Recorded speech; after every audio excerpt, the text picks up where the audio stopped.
In the space of just 7 days, the riders went from the rain-soaked Phillip Island to a very much sunny Sugo. The weather was superb, and the crowd was ready for another hometown hero to show the World Championship regulars the way around. If qualifying was anything to go by, Makoto Tamada was going to be in a league of his own, and why wouldn't he be smiling? A very focused Hiroyasu Isuzu had his mind on the job, but the reigning All-Japan champion knew he was in for a fight. Ben Bostrom was as nervous as he looked. A non-finish and 13th last year hardly had him as one of the favourites. While Troy Corsa seemed to know something we didn't, and was surprisingly confident at a track he'd only ever scored one win at. And for the first time, Troy Bayliss failed to make Superpole. The championship leader was struggling big time and was forced to start on the 5th row. Japanese riders have won the last 10 races in succession at Sugo. We're about to find out if it's to be 11. This will be an exciting one. Watch to the inside. Great start. Right-hand side of your screen. Ben Bostrom, the Californian, leads them into turn 1. No, he doesn't. Corsa is forceful. And Colin ducks up the inside. There was a bit of jostling there. And Tamada has gone backwards. So too is Shinichi Ito.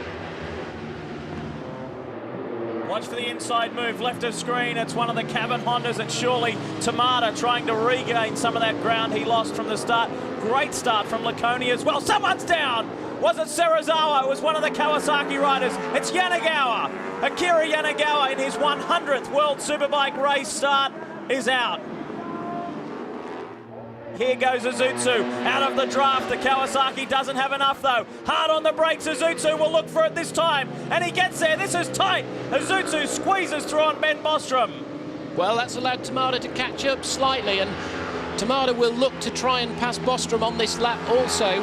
He knows that Isuzu will be one of his main threats in this race. At this moment in time, he won't be too worried that Corsa's leading. As long as Isuzu doesn't get away from him, that's all he'll be worried about. Through the S's now, up to High Point.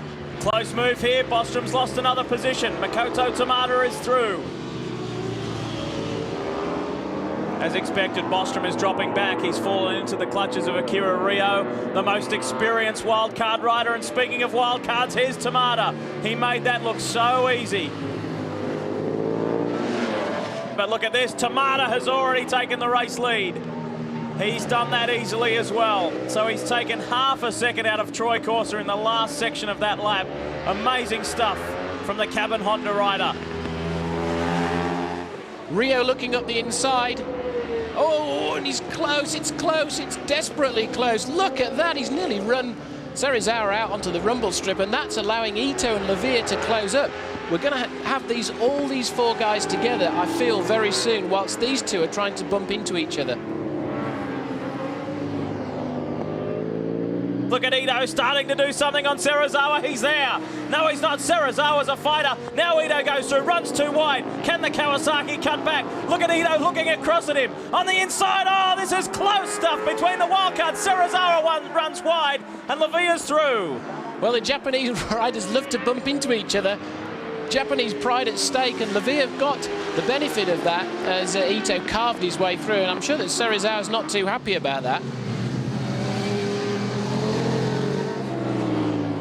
And we've got somebody coming out. Serizawa, that was Serizawa. His bike has slowed down dramatically. And Shinichi Ito continues this surge forward. He's leaving Lavia behind. Bostrom is still battling away there. And Neil Hodgson, it looks like Hodgson may have got past Bostrom last time round, so good performance there. Look at Shinichi Ito coming down to 110R. Can't quite squeeze through on the inside. Will he set something up for the chicane? Watch the Honda rider. Not enough space there. This virtually turns back on itself. It's almost more than a 90-degree corner. Very, very tight. There's a massive hump in the middle of that chicane. And then they have to get the power down as hard and as quickly as they possibly can to climb this hill. It's a 700-odd metre main straight, and that hill section is about 250 metres of it, and the Honda just easily blows past the Suzuki. Someone's down. That's Taddy Okada. The Japanese rider is out, and that's down at the chicane. So he was running in around about 14th place when that happened.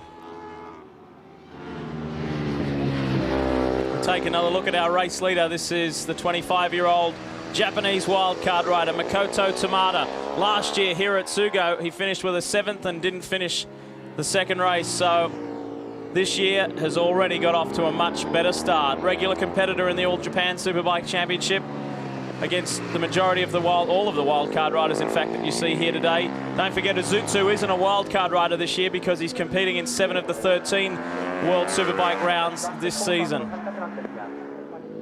Hodgson again looks for an inside move. This looks better. Hodgson gets the back end of the GSE Ducati sideways and pops it up the inside of Gregorio Lavia. And Lavia's attention is now thrown to defending and trying to keep Frankie Keeley at bay. Well, these are the tactics that that you think about whilst you're a rider. Hodgson will have been looking at his pit board, and James Toseland there scythes past world champion Colin Edwards. So Toseland up to 11th place, an incredible ride by Toseland. The last Honda to win here at Sugo was Takuma Aoki, who unfortunately was paralysed several years ago. Aoki is here watching this race today, and he will remember his victory like Tamada will never forget it. The Honda rider on the back wheel. The 25-year-old does it. His first World Superbike victory, and the cabin Honda team know he's done it easily. 4 seconds over Troy Corsa, and Xaus in for third. So Tamada continues the Japanese domination on home soil. His first World Superbike win coming as smooth as his riding style. Troy Corsa's second bagged him valuable championship points, while Xaus showed last year's success was no fluke. Behind Corsa, the next best regular was Gregorio Lavia in 6th, with Hodgson the highest of the Ducati riders. But it was Tamada who gave the fans what they'd come to see. He also gave Honda its first win at Sugo in 5 years. But while Honda celebrated, Aprilia were also smiling, as Corsa had regained the championship lead. I've got to thank the guys. We made a bit of a change to the bike after the warm-up. I wasn't totally happy with it. It was much better, but I think we're going in the right direction. So, we may make another change for the second race. And I feel I could have won the race. I made a mistake coming out of the last chicane. I missed a gear. And but we'll see. It's a hard race. These guys are pushing really hard. And it was good to score good points.